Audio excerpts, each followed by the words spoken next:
With Europe and Japan playing with negative interest rates, the Fed has begun preparing for the inevitable, even as they previously raised rates. The Fed's dominant role in the financial industry would cause a domino effect with all other central banks should they reverse policy and dip into the negative. Banks have gone bankrupt a long time ago, and the fraud of maximum levels of debt will eventually crumble this system and bring it to its knees. You came here for the truth, so let me unveil that for you. Today, we're going to talk about the Fed, of course, among other things. Let's begin with this right here, and we're talking about capital controls. The German government is considering introducing a limit of 5,000 euros on cash transactions in an effort to combat money laundering and financing of terrorism. So, for one, of course, there is some legitimacy to this. You don't want to have these activities taking place, the money changing hands in areas they might not want. I completely agree with this in principle. However, you as an individual put your money in the bank and all of a sudden you can't take it out. That seems to me like they're withholding your assets. But of course, as soon as you put your money in the banking system, it becomes theirs. You can read the details if you'd like to, but essentially I just want to show you, and consistently, as I cover here on the channel all the time, because this type of thing, restrictions have taken place in many countries. I've shown you here, and it's going to get worse. Capital controls are in fact increasing, and they'll use excuses like terrorism in order to make it acceptable. That's the way they do this, and it's working quite well. As interest rates turn negative around the world, the Federal Reserve is asking banks to consider the possibility of the same thing happening in the US.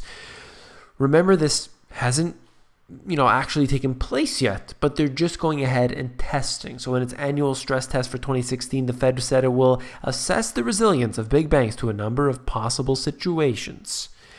The severely adverse scenario is characterized by a severe global recession, accompanied by a period of heightened corporate financial stress and negative yields for short-term U.S. Treasury securities. So basically, this stress test that they're doing is what we will certainly face. Think about that. A severe global recession, call it a collapse, call it a crash, call it a recession, call it a depression, whatever.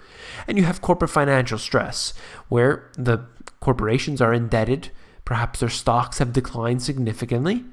And then you just add the negative yields on the short-term U.S. Treasury securities. So we only have one component that we haven't faced already in previous years. And what would happen? Well, of course, the Federal Reserve will be there to save the day. Then they've made so many excuses, so much lying to the mainstream media, and therefore to the public, stating that don't worry because, they can't bail out the big banks again. We made a law. Of course, we've never seen them break a law before. That's great. Let's move on here. Swiss bank UBS saw its shares slide on Tuesday on news that investors had pulled billions out of its division serving wealthy clients, a token of the market turbulence that has shaken the world in the past few months. It's not just UBS, but we're seeing, as I covered in the previous video, major corporations laying off some of their staff. And we see this taking hold not just in one part of the US or on the continent, and it's all over the world. And this is a policy being applied by corporations. As soon as they suffer with their shareholders, they do whatever it takes. They lay people off or they create new methods in order to get more profit. It's all about profit. This UBS happens to be one of the first banks claiming to have some major issues here. Let's move on to this, what I wrote about in my book. Debt will collapse an empire regardless of how large it is. If you want proof, look at the history of the ancient Greeks, Romans, and all of the others who thought they could defy the natural forces of the market. In my book, I talked about this specifically because consistently I read about how somehow the current empires that we have today, perhaps we'll use the US empire as an example, that nothing could ever change that it's going to be the empire forever and ever. But that's just not the way it is. Historically, there has never been an empire which has lasted forever. It would be around today still. So we have this situation where people are in denial, whether it's normalcy bias or anything. It doesn't matter. Things are going to change. Since the robots are able to move faster, we're talking here about an article out of Tech Insider, and basically they're, well, just to put it bluntly, replacing a lot of jobs. Since they're able to move faster than humans without tiring, Welty says the system will boost warehouse productivity by up to 800%. They'll also be not be subject to human error, which means they can get the order right nearly every time. In this article, they also talk about the fact that they work 24 hours a day. They don't take breaks. They don't need any sort of basic essential that a human being would. And this is very, very frightening because a corporation needs to worry about their corporate profits. And if all of a sudden they find a way, whether it costs them, let's say, $100,000, well, why not put the money down? They can convince their shareholders that they need to put a little bit of money in today, and tomorrow they'll lay off a whole bunch of people, and they will before that. This right here, just a quick little note from the Financial Times. We're talking about the Chancellor, Ms. Merkel, repeatedly said, if the euro fails, Europe fails. And the reason I mention this is simply because we always have the blame game happening. So if you're going to let the euro fail, if you're going to let the EU fail, well, then all of Europe is to blame for that. Everyone should be helping out. Everyone should be doing their part. So it's the blame game. And this happens in the financial industry specifically as well.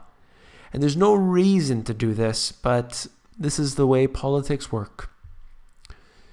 This is very interesting. Speaking of Ms. Merkel, we have the retired media boss at a major German state broadcaster admitted his network and others take orders from the government on what and what not to report. And listen to this line. He said journalists received instructions to write news that would be, quote, to Ms. Merkel's liking. The mainstream media is a complete propaganda arm for the government, for those in control. If you believe that you are getting truth from the mainstream media, you got something else coming. That doesn't mean that every single thing in the mainstream media is false. That's not the case. But their opinion, the way that they're trying to direct you towards information and keep your eyes away from other pieces of information is intentional. It's not free media. Absolutely not. Some appear more free than others, but the truth is they're not at all. If you found this video informative, please give me a thumbs up. When you give me a thumbs up, it helps to push the videos up to a higher ranking in YouTube. So I really do appreciate all of those. Last but not least, if you found the video informative, you'll definitely find my book, The Money GPS, even more informative. If you head over to Amazon, they have this look inside feature, which allows you to flip through the pages of the book and see if you like it. Take care.